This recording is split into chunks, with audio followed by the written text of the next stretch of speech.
Julgamento divino. Qual será a lei que será a base desse julgamento?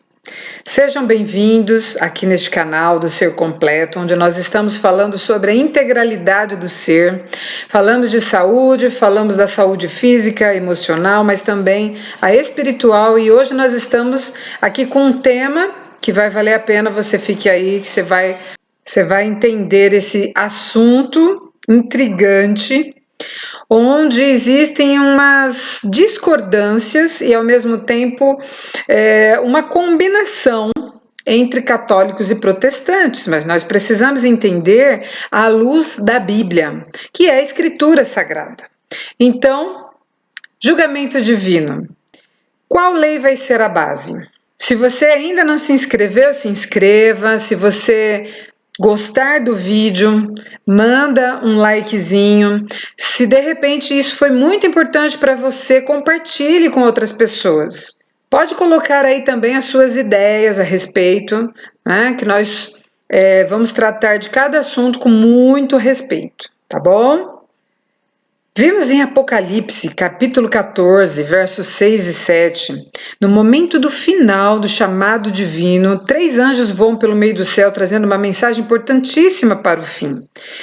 E uma delas, do primeiro anjo, diz assim: temei a Deus e dai-lhe glória, pois é chegada a hora do seu juízo, e adorai aquele que fez o céu, a terra, o mar e as fontes das águas.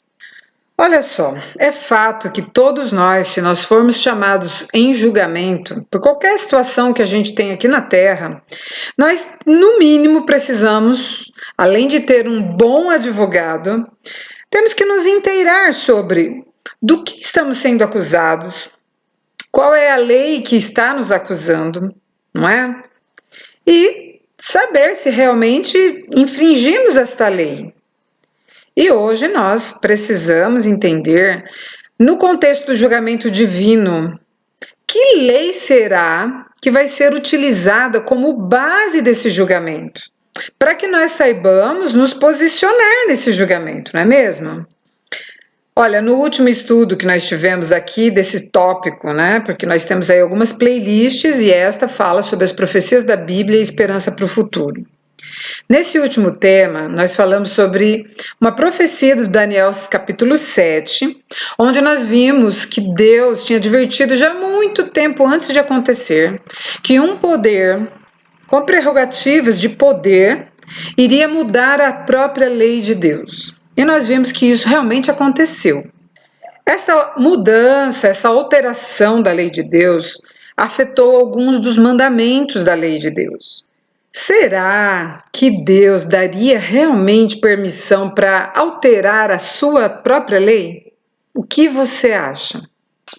Ora, há uma situação intrigante, né, entre católicos, protestantes, todos dizendo que Deus realmente alterou sua lei. Deus colocou a sua assinatura nisso daí. Será que isso é possível mesmo? Nós vamos investigar à luz da Bíblia sobre esse tema. Hoje nós vamos falar mais sobre o juízo e um pouco sobre a lei, mas nós vamos estender esse tema em outros momentos. No próximo nós vamos falar sobre a lei de Deus, os textos que vão provar se realmente Deus permitiu ou não essa alteração. E eu acho isso muito importante. Por quê? Se nós tivermos como base uma lei que é humana e não é divina, quando chegar o dia do juízo e Deus for nos julgar de acordo com uma lei específica e nós estivermos seguindo outro tipo de lei, como enfrentaremos esse juízo de cabeça erguida? Não é mesmo? Olha só, se alguém chega no tribunal aqui da Terra por um crime que tenha cometido, né? Vamos dizer lá que ele roubou, né? É um furto, e ele chega lá, ele é julgado por aquele furto, por causa que a Terra tem leis sobre furtos, né? E aí ele pode de repente chegar e dizer assim, ele pode ou não? E aí, de repente ele diz assim, não, eu não concordo que furto seja crime. Será que só porque ele não concorda, ele poderia ser absolvido desse crime? O que você acha? Claro que não, né? E diante do juízo divino, como será? Nós não teremos outra oportunidade. Hoje é dia de nós analisarmos essas coisas, certo? Então, primeiramente, nós vamos analisar vários textos que realmente provam pela Bíblia que haverá um julgamento. Esses textos, eles aparecem em diferentes momentos do julgamento. Porque todo julgamento passa por análise. Aqui na Terra mesmo nós sabemos que num julgamento as coisas são registradas num processo e quando chega, finalmente depois de tudo analisado, é que o juiz chama, né, o réu, vem os advogados e aquilo acontece ali em algumas sessões, não é? No julgamento divino, será que também é diferente? Não, também procede por análise, não é? Por todas as questões relacionadas a esse julgamento, até que chega o dia da sentença. E nós já estudamos aí sobre a volta de Jesus, sobre os 1000 anos, e essas coisas nos dão já um vislumbre sobre o julgamento. Mas nós vamos ver na Bíblia em que momentos que aparecem e como isso vem sendo mostrado na Bíblia, que realmente haverá um julgamento. E o que será mais importante aqui mesmo é saber que lei realmente nós precisamos ficar atentos para que não sejamos apanhados de surpresa, né? Olha só, no próprio estudo da Bíblia sobre Daniel 7, nós vemos que na continuação, depois que ele viu naquela visão os 4 animais e todas as descrições sobre cada um deles, ele vê um grande tribunal divino. Olha o texto Daniel 7, de 9 a 10, que diz assim: Continuei olhando até que foram postos uns tronos, e o ancião de dia se assentou. Sua veste era branca como a neve, e os cabelos da cabeça como a pura lã. O seu trono era chamas de fogo, e suas rodas eram fogo ardente. Um rio de fogo manava e saía de diante dele.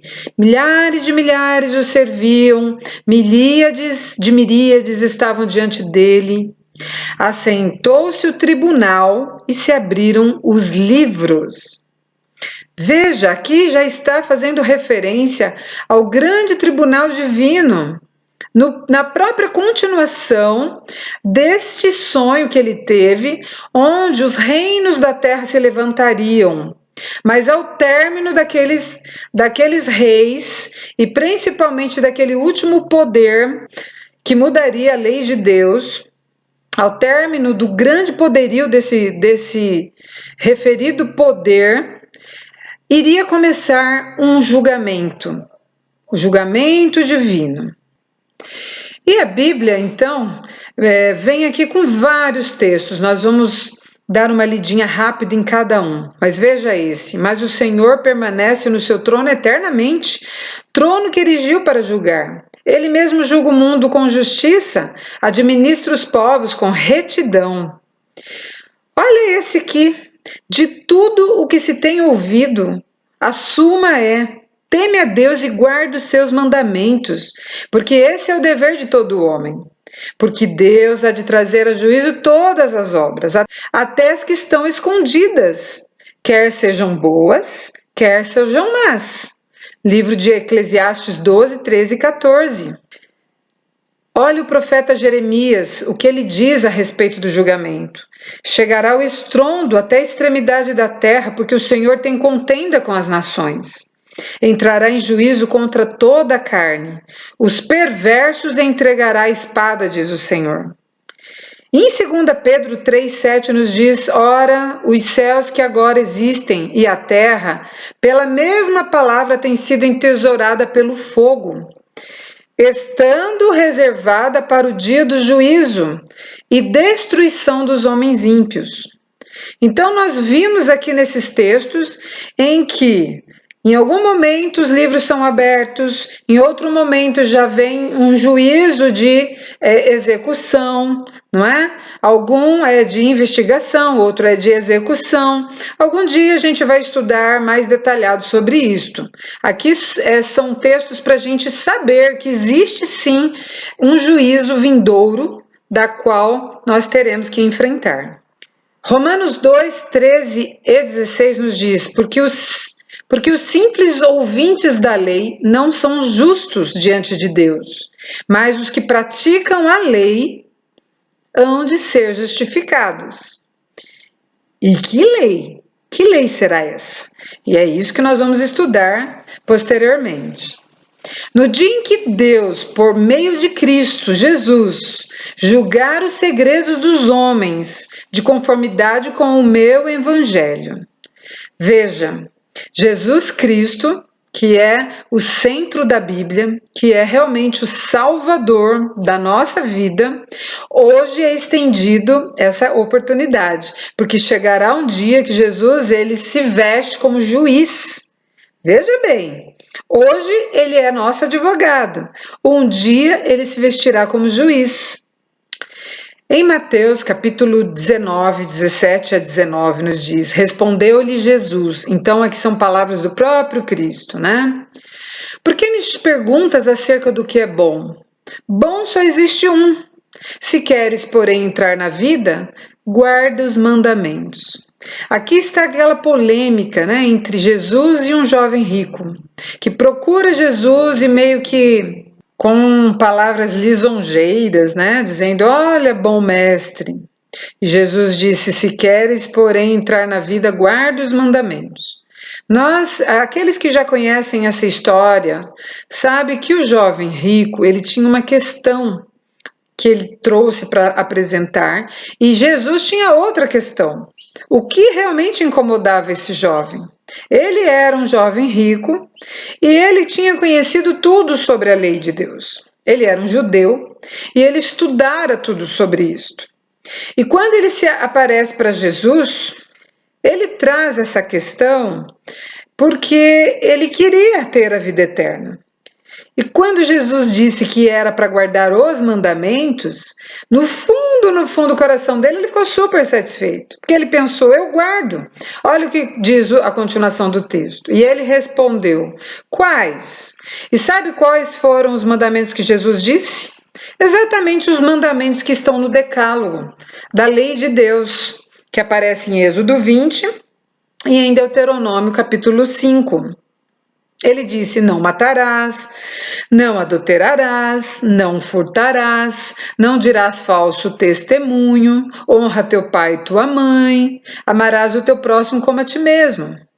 Veja que esses mandamentos que Jesus citou são os mesmos que estão no Decálogo, que é os 10 mandamentos da lei de Deus. E ele, então, ficou super satisfeito. O problema desse jovem rico é que ele não entendia o centro da lei, porque a lei de Deus, ela é construída no sonho de Deus, no caráter de Deus. E o caráter de Deus é de amor. Por isso que ele estabeleceu essa lei. E o amor que Deus tem é o amor que ele quer que a gente também tenha. E quando ele deu os mandamentos, ele queria que nós observássemos por amor. E a questão do jovem rico era isso. Ele estava muito imbuído da letra, mas ele não entendia que no fundo, ele não tinha o amor que realmente deveria ter. Então, aqui nós estamos aqui analisando um pouquinho sobre qual será então a norma do julgamento, não é? A lei de Deus, se é a lei de Deus, o que tem na lei de Deus? Então veja, olha só quais são os mandamentos que você vai encontrar na lei de Deus, vista nos textos que nós colocamos aí. Não terás outros deuses diante de mim, não farás para ti imagem de escultura, não tomarás o nome do Senhor teu Deus em vão, lembra-te do dia do sábado para o santificar. Esses 4 eles têm a ver com o quê? Com o amor a Deus. E na segunda tábua estão lá os 6 que têm a ver com o quê? Com o amor aos nossos semelhantes, que é: honra teu pai e tua mãe, não matarás, não adulterarás, não furtarás, não dirás falso testemunho contra o teu próximo e não cobiçarás nada do teu próximo. Esta é a lei de Deus que aparece na Bíblia. E é daí que Jesus tinha mencionado a respeito. Em Mateus 5, 21 a 22, olha só como Jesus tratou deste assunto da lei. Ele disse: ouvistes que foi dito aos antigos, não matarás, e quem matar estará sujeito a julgamento? Eu, porém, vos digo que todo aquele que sem motivo se irar contra seu irmão estará sujeito a julgamento. E quem proferir um insulto a seu irmão estará sujeito a julgamento do tribunal. E quem lhe chamar tolo estará sujeito ao inferno de fogo. Então, o que nós vemos aqui? Jesus realmente ele está dizendo para não guardar a lei? Não. Ele estava ampliando a lei. Ele estava dizendo para seus ouvintes, que se diziam guardadores, bons guardadores da lei, que a análise do juízo vai ser muito além do que está somente aqui na letra. Tem a ver com os nossos pensamentos, com aquilo que nós guardamos no fundo do nosso coração. Porque o que rege a lei é o amor de Deus. Aqui, a respeito do mandamento do não adulterarás, olha só como Jesus abordou. Ouviste o que foi dito, não adulterarás? Eu, porém, vos digo, qualquer que olhar para uma mulher com intenção impura no coração, já adulterou com ela. Mas Jesus, então, em Lucas 16, 17, ele foi muito enfático sobre a lei. Ele disse: é mais fácil passar o céu e a terra do que cair um tio sequer da lei. Nada do que está na lei deveria ser retirado. Esta será a lei do julgamento. Mas nós vamos estudar muito mais a respeito deste assunto sobre a lei, porque há muito para nós analisarmos, para que não fique nenhuma dúvida em seu coração. Aqui nós vamos finalizar e no próximo vídeo nós vamos estar estudando sobre o tema: pode a lei de Deus ser abolida ou ser alterada em um ponto sequer? Nós vamos analisar textos a textos, pois se nós enfrentaremos um julgamento que terá como base uma lei, que é a lei de Deus, precisamos estar completamente bem informados sobre este assunto, não é mesmo? Vamos fazer uma oração. Que Deus te abençoe. Querido Deus, nós te agradecemos por esse momento que estivemos aqui analisando os textos bíblicos sobre o julgamento divino que virá. Que o Senhor possa nos abençoar para que possamos ter os nossos ouvidos abertos, que nossa vida possa ser entregue a Ti, Senhor, acima de qualquer coisa terrena. Em nome de Jesus. Amém, Senhor. Que Deus te abençoe e até a próxima.